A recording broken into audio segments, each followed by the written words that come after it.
On the spiritual path, if we the seekers assume that we are there and we are not, circumstances soon awaken us to the fact that we are not.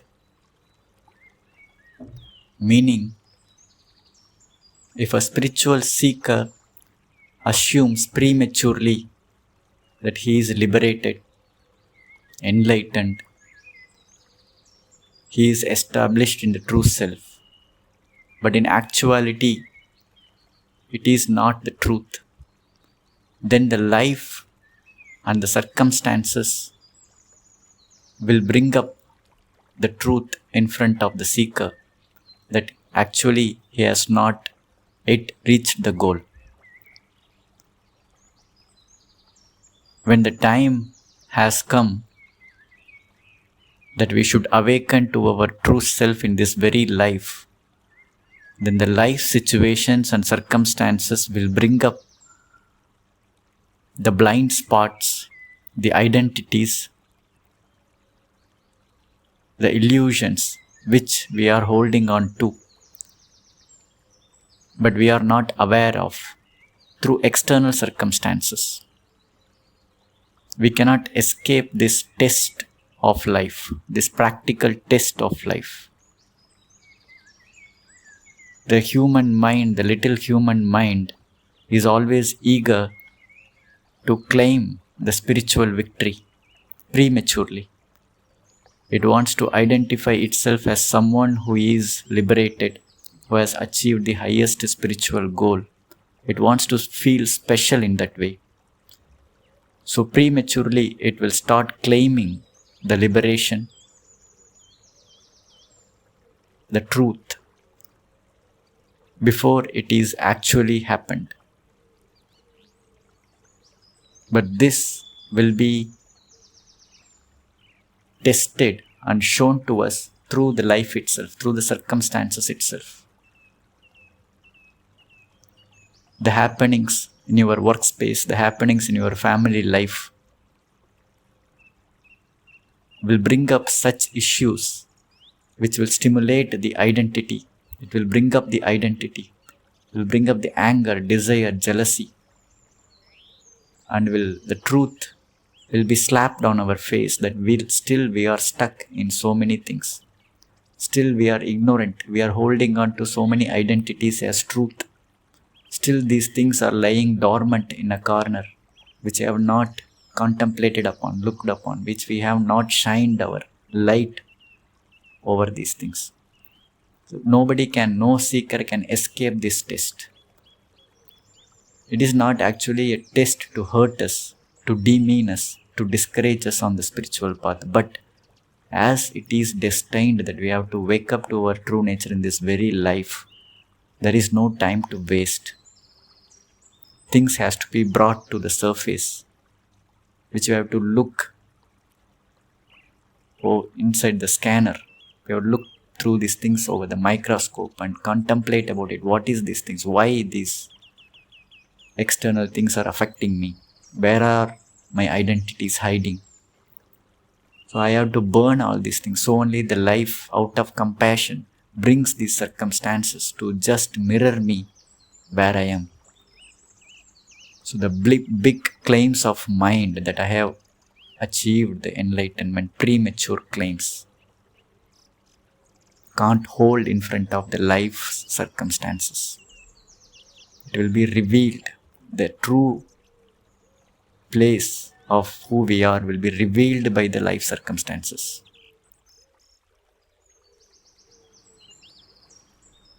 If you tell others of your high experiences, of your gains, because of their jealousy, they say, who does she think she is? And that works against you and tends to pull you down. Anytime you brag about anything, you are inviting a test of it.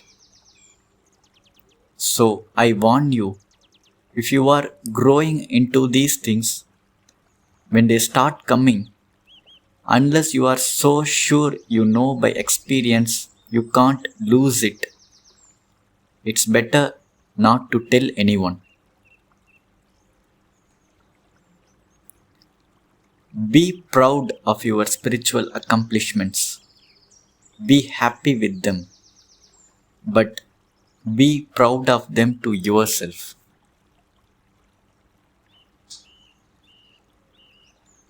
When you have false spiritual pride, you invite a challenge of the thing that you are proud of.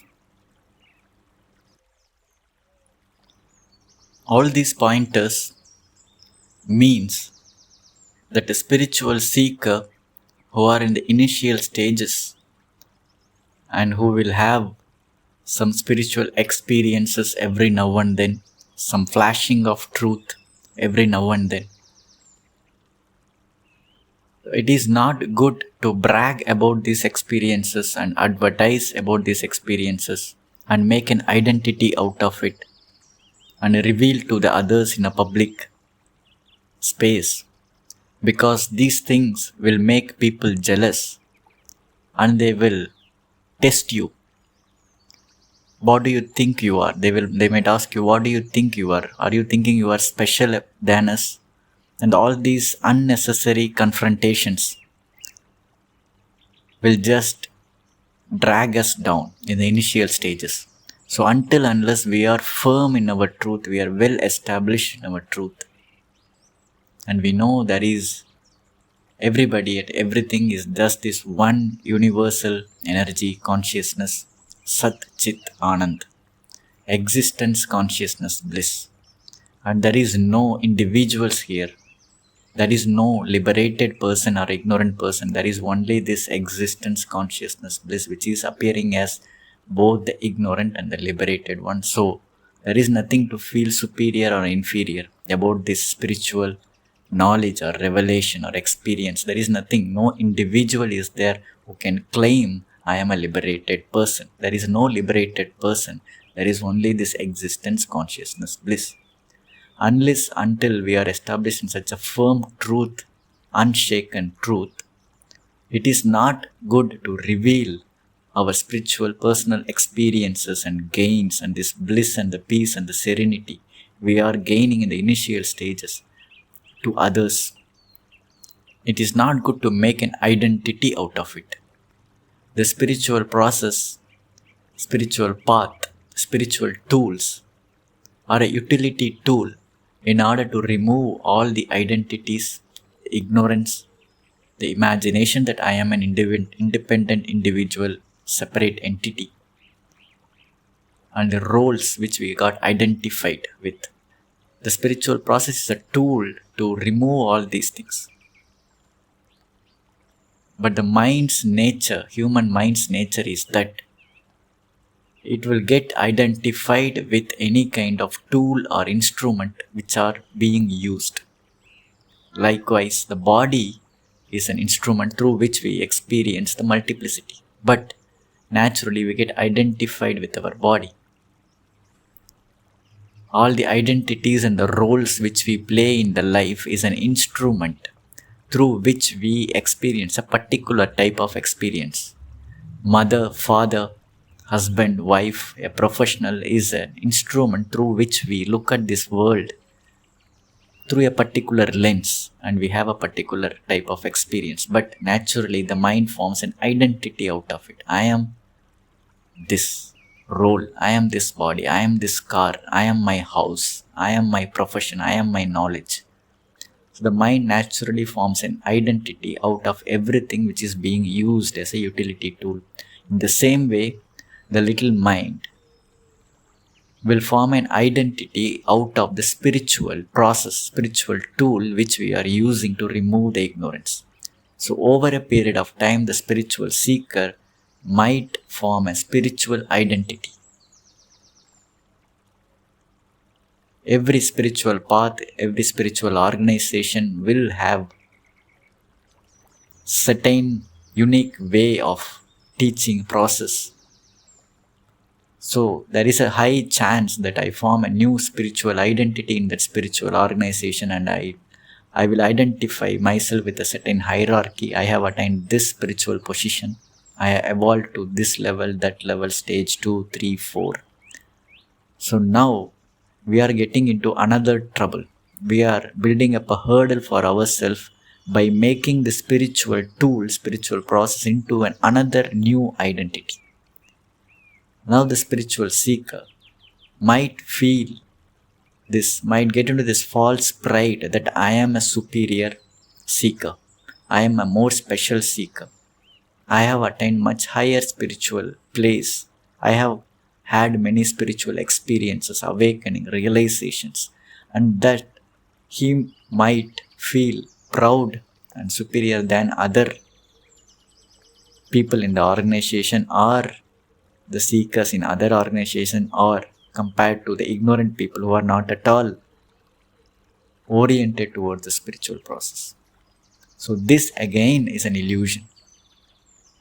It's a default mechanism of the mind to form an identity out of anything and everything. It will form an identity with respect to a place. If we stay in a particular place for 3 to 4 years, we will form an identity with respect to that place. If we live with a particular person or a group of person or in an organization, it will form an identity, our own unique identity with respect to that organization or people around us. And this, if we take it as truth and who we are, then this is going to be another hurdle which has to be crossed. So if we are destined to wake up in this very lifetime, and if we develop a false spiritual pride that I am a special being who got realized, established, and actually we are not, if this false pride develop inside us, then the grace itself will bring up another situation and circumstances or a superior spiritual ego to confront with us, to smash our spiritual ego. So we might be ridiculed in front of a crowd. We might be revealed. Our ignorance might be revealed in front of everybody. To feel low, our spiritual identity will be confronted by another spiritual identity, superior, stronger spiritual identity, in order to remove this false pride. And this is not to test us, demean us, discourage us, to point out us. It is just to remove the hurdle which we have built up on the way, which we, using the spiritual tool, we have identified with the spiritual tool. So to remove this hurdle, out of grace, these circumstances will happen, which will smash, which will break open our spiritual identity, and again will make us empty with no identity left. I am not even a liberated person. I am not a special person who is having a special spiritual identity. I am just this existence, consciousness, bliss, which is appearing as the entire universe and nothing more. As the identity builds up, the grace will bring circumstances to remove, to root it out, all the identities.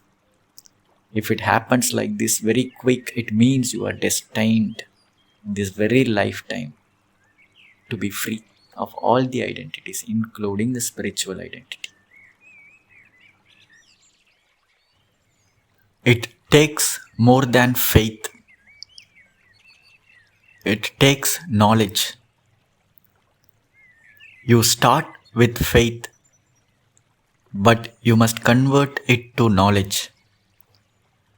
You must test it out, and then you know it. In order to really understand, we must experience the knowledge. When you experience, it is no longer intellectual. You can get understanding without being able to put it into words. The only maturity there is spiritual understanding. So initially the spiritual process will start as a faith.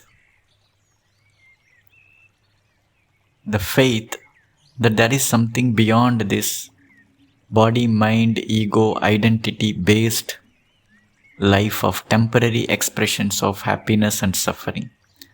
There is something beyond this thing. So there is the people who are liberated, the scriptures say that there is something beyond this thing. So a little faith is required. Then we gain the knowledge. So then we start reading, listening, contemplating about this thing. Then we get the knowledge. But this knowledge has to be converted into experience. It has to be implemented.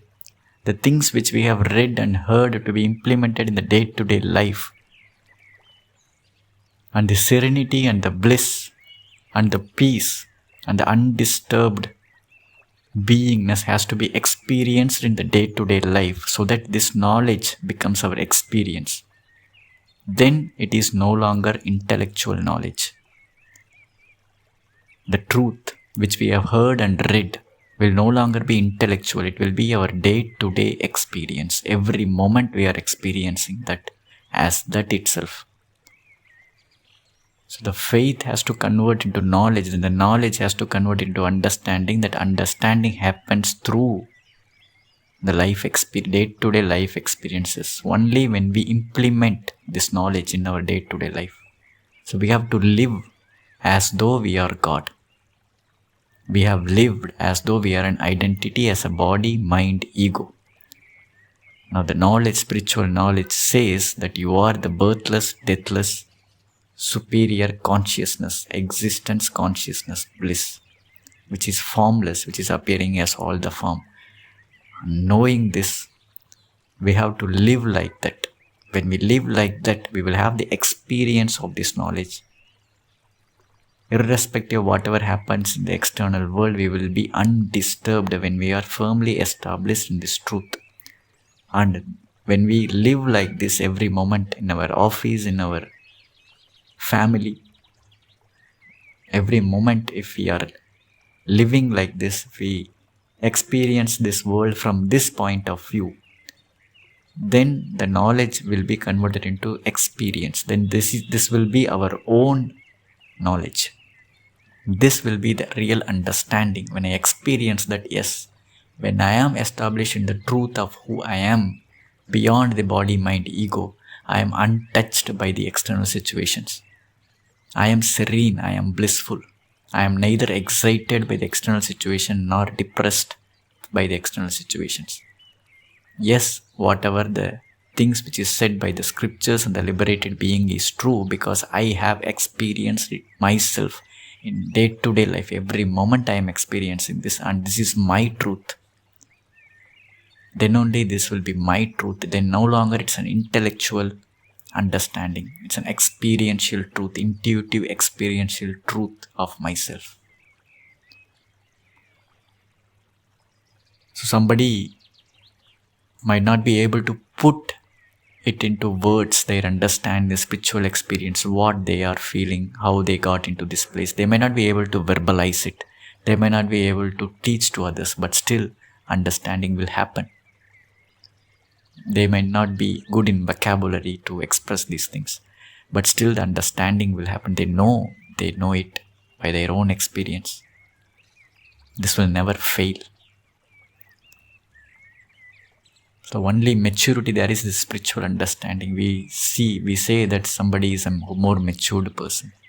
So what is this maturity all about? This spiritual understanding. How much he is close towards his real nature, how much his identity is vast.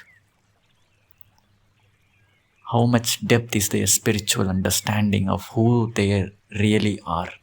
This is the real maturity of a being. An immature person will be just take himself or herself as just a body, mind, ego. The more they take this body, mind, ego identity as what they are, then they are immature. The more one is established in the true nature beyond the body, mind, ego, in the essence of who we are, the formless existence, consciousness, bliss, then that person will be more matured. This is the only maturity. There is no other maturity. Stand ye out and be different.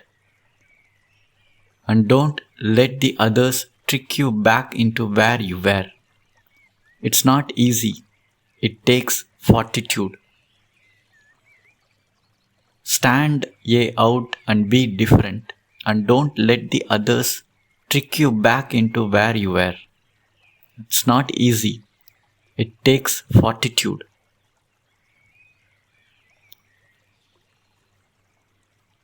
We should try to go all the way.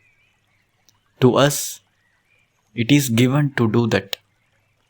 We have the possibility of going all the way back home, right to the Absolute. We should try to go all the way. To us, it is given to do that.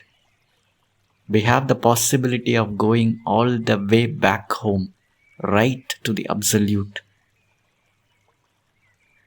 Expect infinity, no more. You cannot expect too much. Expect infinity, no more. You cannot expect too much. Toe the line to the very end. The more you toe the line, the sooner the end. Toe the line to the very end. The more you toe the line, the sooner the end.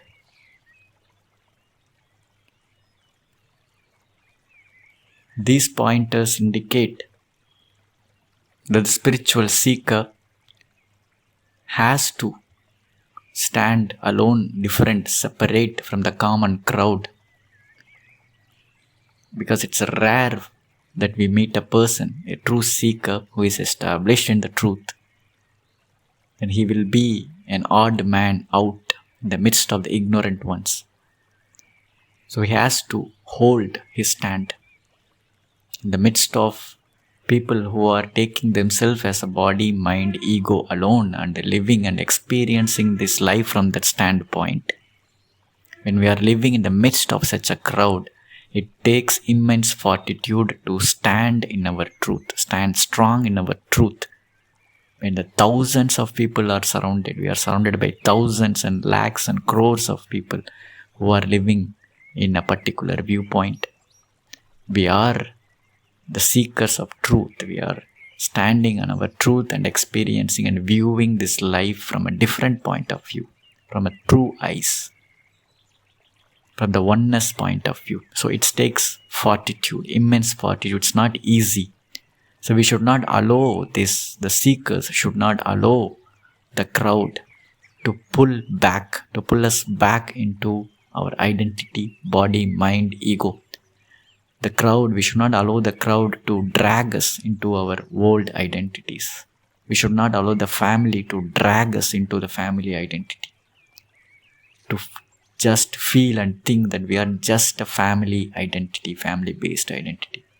We should not allow the society to drag us into a nation-based identity, caste-based identity, race-based identity. So we should not allow this world to drag us back into where we were. We were living as an identity, as a limited entity, but now we are establishing the truth of who we are, unlimited infinity. We are never born and we are never going to die. We are formless. We doesn't have any lack. There is nothing to do to improve us, to develop us. We are already perfect. We are established in this truth. So we should not allow this world to bring us back into a limited shape. So we should have this immense fortitude. We should take our stand in truth. Cement our legs in the truth. Unshakable. So we should toe the line to the very end. We should expect the infinity. We should reach till the absolute. We should not stop anywhere in the middle. It's our turn now. Waves and waves of beings come to the front every time. Throughout the history of the universe, waves and waves of beings gets liberated.